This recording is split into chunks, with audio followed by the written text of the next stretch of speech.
Assalamualaikum warahmatullahi wabarakatuh. Perkenalkan, nama saya Rafael Bulan Kumana, NPM 2431130, kelas SO24A. Pengertian sistem operasi.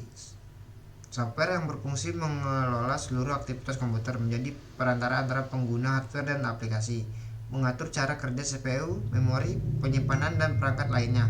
Tanpa OS, perangkat tidak dapat digunakan untuk menjalankan program. Tujuan sistem operasi: membuat komputer mudah digunakan oleh pengguna, memastikan hardware berjalan efisien dan stabil, memberikan lingkungan yang aman bagi aplikasi untuk berjalan, mengoptimalkan pengguna sumber daya komputer. Komponen utama sistem operasi: kernel, inti sistem yang berkomunikasi langsung dengan hardware. File system, mengatur penyimpanan dan struktur data dalam perangkat. Device driver, jembatan komunikasi antara OS dan perangkat keras. User interface, GUI atau CLI, yang digunakan pengguna. Peran sistem operasi: resource manager, mengatur penggunaan CPU, RAM, dan perangkat input atau output. Proses manager, mengatur proses multitasking dan eksekusi program. Memory manager, mengatur alokasi dan menggunakan memori. Security manager, mengatur hak akses, otoritas, dan keamanan data. Fungsi OS manajemen proses, mengatur proses yang berjalan di dalam sistem, menjamin program berjalan tanpa saling mengganggu, melakukan scheduling, menentukan program yang mendapat giliran CPU, menangani proses zombie, deadlock, dan multitasking. Fungsi OS manajemen memori, mengalokasikan memori ke aplikasi yang sedang berjalan, mencegah konflik antara aplikasi dalam penggunaan RAM, melakukan swapping jika memori penuh, mengoptimalkan kinerja perangkat lewat pengaturan memori.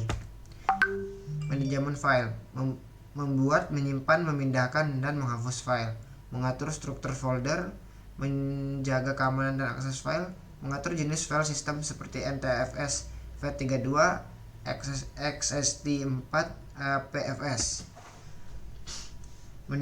Manajemen input atau output, mengatur interaksi perangkat input output, keyboard, mouse, printer, mengatur buffering dan caching data, mengelola komunikasi antara aplikasi dan hardware, memastikan perangkat eksternal dapat dikenali sistem. Sejarah OS generasi 1 1940-1950. Komputer belum memiliki sistem operasi. Semua proses dilakukan manual menggunakan kabel dan saklar. Digunakan untuk komputasi ilmiah sederhana. Tidak ada konsep multitasking atau penyimpanan file. Sejarah OS generasi 2 1950-1960. Munculnya batch processing system.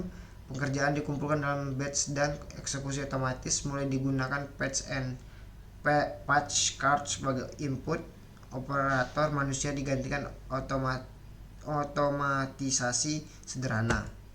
Sejarah OS generasi 3 1960-1980. Muncul konsep multiprogramming dan multitasking. Penggunaan dapat menggunakan komputer secara bersamaan. Time sharing, sistem lebih interaktif dan cepat. Mulai berkembang OS seperti Unix. Sejarah OS generasi 4 1980 sampai sekarang. Perkembangan komputer personal PC. Lahirlah OS modern berbasis GUI seperti Windows dan Mac OS. Linux berkembang sebagai OS open source. Muncul OS mobile seperti Android dan iOS.